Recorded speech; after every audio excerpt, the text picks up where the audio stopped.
Changement continu et révolution.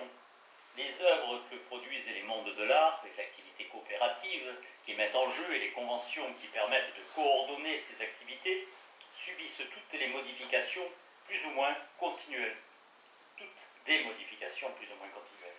Les pratiques et les productions se modifient en permanence, ne serait-ce que parce que nul ne peut faire deux fois exactement la même chose, parce que les matériaux et l'environnement ne sont jamais identiques d'une fois sur l'autre, et que les personnes avec qui on coopère font les choses différemment.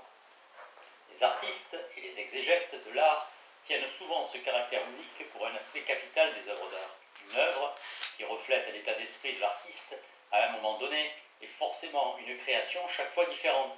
À leurs yeux, c'est ce qui distingue les œuvres d'art des productions de l'industrie, de l'artisanat et des arts populaires, où, toujours selon ce raisonnement, une manifestation ou un objet peut être reproduit indéfiniment sans modification notable.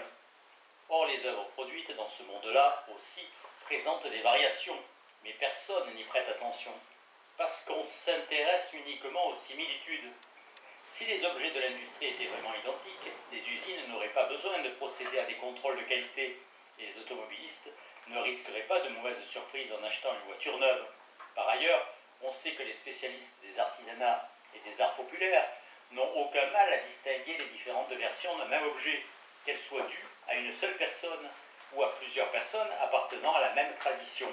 Henri Classy donne plusieurs exemples. Les kilts du type log cabine se ressemblent tous si on n'y regarde pas de plus près.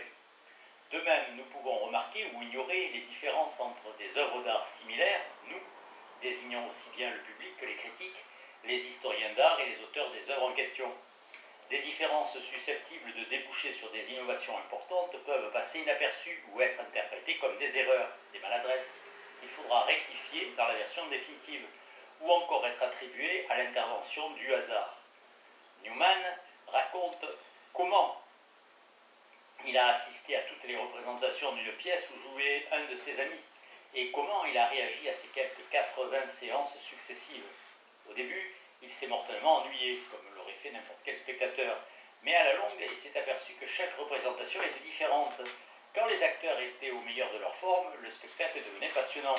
Parfois, ils commettaient des erreurs qui modifiaient l'atmosphère et le sens même de la pièce. À d'autres occasions, ils suivaient l'impulsion du moment et introduisaient des variantes plus ou moins heureuses. Quand la pièce quitta l'affiche, Newman regretta de devoir mettre un terme à cette aventure qui lui faisait redécouvrir le spectacle chaque soir. À l'instar de Newman, la plupart des gens ne remarquent pas tout de suite les modifications, volontaires ou non, qui se produisent à mesure que l'on fait et refait des œuvres. Si un danseur fait un faux pas en apprenant une nouvelle danse, le chorégraphe lui demandera sans doute de recommencer jusqu'à ce qu'il n'y ait plus la moindre anicroche. Un changement qui passe inaperçu n'est pas pour autant perdu. Le langage évolue ainsi, à force de changements infinitésimaux. Dans la prononciation et l'usage, personne ne décide consciemment que désormais on ne dira pas cinématographe, mais cinéma, ou que bois ne se prononcera plus boé, mais bois.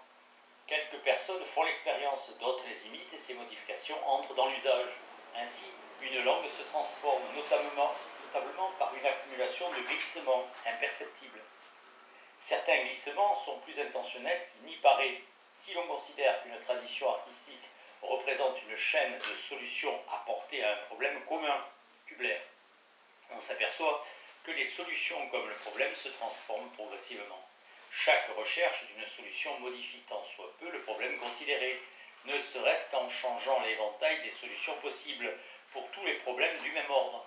Problèmes et solutions finissent par revêtir un aspect tout différent, mais les personnes concernées ne voient là qu'une évolution normale de la tradition. Les pratiques et les productions de l'art se transforment ainsi sans que quiconque s'en soit spécialement aperçu. Un chorégraphe qui voit trébucher un danseur peut décider d'élargir le langage expressif de la danse en y introduisant les faux pas, comme Paul Taylor et d'autres après lui.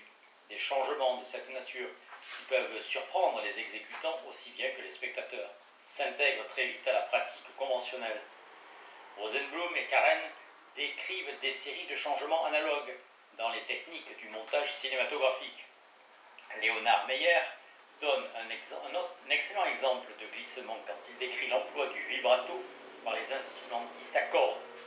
À une époque, les musiciens n'employaient que très rarement ce procédé pour s'écarter un peu des conventions. L'impression produite n'en était que plus forte. Pour obtenir cet effet, les musiciens furent alors amenés à utiliser de plus en plus souvent le vibrato. Tant et si bien que c'est l'absence de vibrato qui finit par faire effet, comme l'ont très bien compris Bartók et d'autres musiciens. Meyer montre ainsi comment certains écarts par rapport aux normes finissent par devenir des conventions à part entière. Les mondes de l'art n'assimilent pas ces glissements à de véritables changements, parce qu'ils n'exigent aucune réorganisation profonde des activités coopératives. Les personnes qui tiennent à procéder différemment ne dérangent pas les autres. Le personnel de renfort n'est pas obligé de fabriquer un nouveau matériel ou de renouveler à grand-peine sa technique d'interprétation. Le public n'a pas à payer plus cher à subir des spectacles plus longs ou à fournir des efforts méritoires pour apprécier une œuvre. Personne ne perd une parcelle de sa notoriété ou de son pouvoir. Aucun gagne-pain n'est menacé. Les mêmes participants continuent à coopérer à la production des œuvres, encore que ces œuvres ne soient plus tout à fait ce qu'elles étaient. D'autres innovations obligent certains participants à apprendre à faire des choses différentes, ce qui les perturbe et remet en cause leurs intérêts. Les membres d'un segment du monde de l'art, qui ne seraient pas adaptés à ces divers glissements et changements imperceptibles, peuvent se laisser distancer et s'apercevoir un beau jour qu'ils ne sont plus en mesure de remplir leur rôle. Les musiciens s'aperçoivent ainsi qu'ils ont beaucoup de difficultés à interpréter des partitions que des confrères plus jeunes jouent sans le moindre effort. Quand ce sont des segments importants d'un monde de l'art qui se laissent distancer de la sorte, il se produit un réajustement des schémas d'activité coopérative. Ce type de changement semble généralement normal et même souhaitable à toutes les personnes concernées, sauf celles qui n'ont pas suivi le mouvement. Certaines innovations bouleversent les modes de coopération habituels et donnent lieu à ce que l'on peut appeler des révolutions, en élargissant quelque peu l'acception donnée à ce terme dans les analyses de Thomas Kuhn. Les gens ne peuvent plus coopérer comme avant, ils ne peuvent plus produire comme d'habitude les œuvres qu'ils savent réaliser. Quand surviennent les innovations révolutionnaires, avec les transformations qu'elles déclenchent dans le langage conventionnel de l'art, ce ne sont plus les mêmes personnes qui agissent ensemble, et elles ne font plus les mêmes choses. Les membres du monde de l'art comprennent que ces changements sont de nature à modifier les réseaux de coopération, et l'avenir leur donne raison. En cela, les révolutions diffèrent des simples glissements dans les centres d'intérêt et les conventions. On assiste alors à une double offensive contre le fonctionnement normal du monde de l'art concerné. Au plan des idées, elle prend la forme de manifestes, de textes critiques, de remises en cause esthétiques et philosophiques, et d'une réécriture de l'histoire de la discipline qui renverse les anciens modèles et idole pour saluer l'œuvre nouvelle comme l'expression de valeurs esthétiques universelles. Au plan de l'organisation, elle vise à la mainmise sur les sources de financement, les publics et les systèmes de distribution. Les révolutions artistiques modifient profondément le caractère des œuvres et les conventions employées.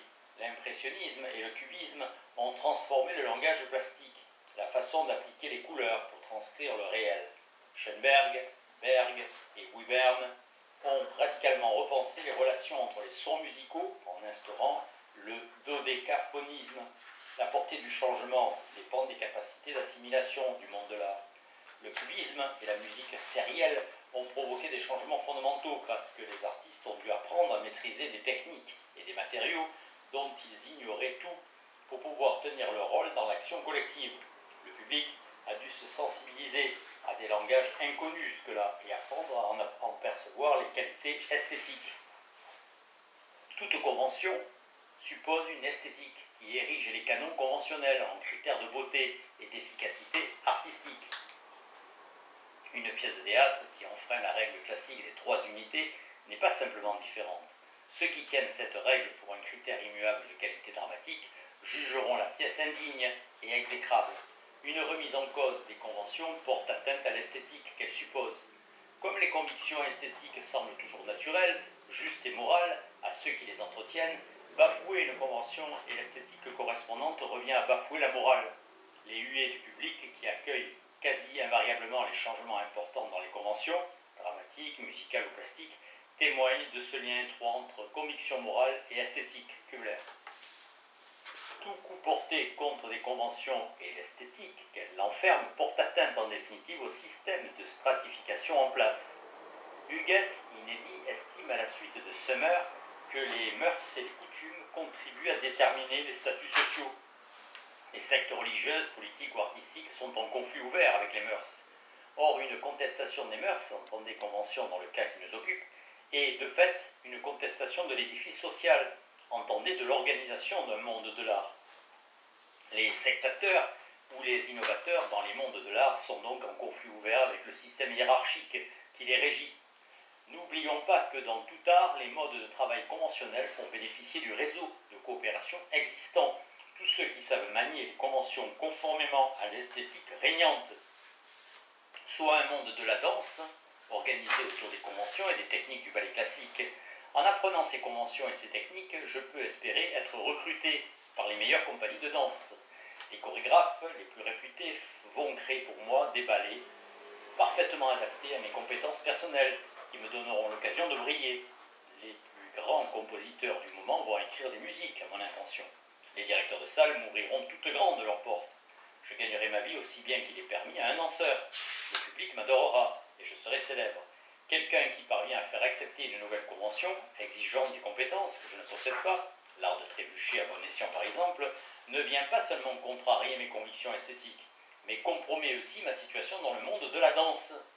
Je m'oppose à la nouveauté parce qu'elle heurte mes opinions esthétiques, et par là offense ma morale, mais aussi parce que je serai perdant si cette nouveauté supplante les pratiques anciennes. L'artiste n'est pas le seul à trouver dans le statu quo des avantages qui lui feraient perdre une remise en cause des conventions. Prenons l'exemple du land art et d'un artiste réalisant une œuvre en déplaçant au bulldozer la terre d'un champ d'1 km².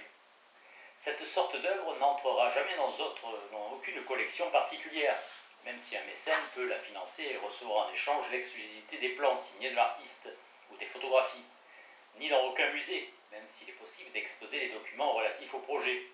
Si le land art devient une forme de création importante, le personnel des musées perdra son pouvoir d'influer sur les carrières et les mouvements artistiques, en perdant celui d'élire les œuvres présentées au public. Personne n'a besoin des musées pour exposer ces œuvres-là. Tous ceux qui s'occupent de l'art à vocation muséale, conservateurs, marchands, collectionneurs et artistes, y perdent quelque chose. Dans chaque monde de l'art, la valeur des œuvres s'établit sur la base d'un consensus entre tous les membres, Moulin, Lévin et Christopherson. Si quelqu'un parvient à créer un nouveau monde de l'art où la valeur des œuvres repose sur la maîtrise de conventions différentes, tous les participants à l'ancien monde qui ne réussiront pas à se faire une place dans le nouveau seront perdants. Les révolutions ne changent pas tous les modes d'activité coopérative régis par des conventions. Si le changement était complet, il ne s'agirait plus d'une révolution, mais de la formation d'un monde totalement nouveau. Comme les révolutions politiques, les révolutions artistiques laissent beaucoup de choses intactes, quelle que soit l'importance du changement accompli. Nous l'avons vu en examinant la situation des francs-tireurs. Des compositeurs peuvent utiliser des sons et des systèmes de notation tout à fait nouveaux. Les musiciens peuvent jouer de leurs instruments de façon inusitée ou employer un matériel inconnu jusque-là. Il n'en reste pas moins que les compositeurs continuent à fournir des partitions sur lesquelles les instrumentistes se guident pour leurs interprétations. Ces instrumentistes se produisent en public, dans des concerts ou des récitals qui durent environ 2 heures conformément aux conventions. Les spectateurs arrivent à l'heure dite, s'assoient et écoutent en silence. La plupart ont acheté leur billet après avoir lu dans la presse une annonce ou une critique de cette manifestation. Ainsi, les compositeurs, des instrumentistes, des auditeurs, des organisateurs de spectacles, des caissières, des publicitaires et des journalistes continuent à coopérer à ces manifestations, même si on y donne à entendre une musique différente. Le changement constitue une révolution quand il provoque le remplacement d'un ou plusieurs groupes importants de participants, sans entraîner forcément d'autres modifications notables. Par exemple, le land art opère une révolution quand il menace la position des conservateurs et des marchands et leur pouvoir de décision sur les expositions publiques où sont légitimés les artistes et leurs œuvres.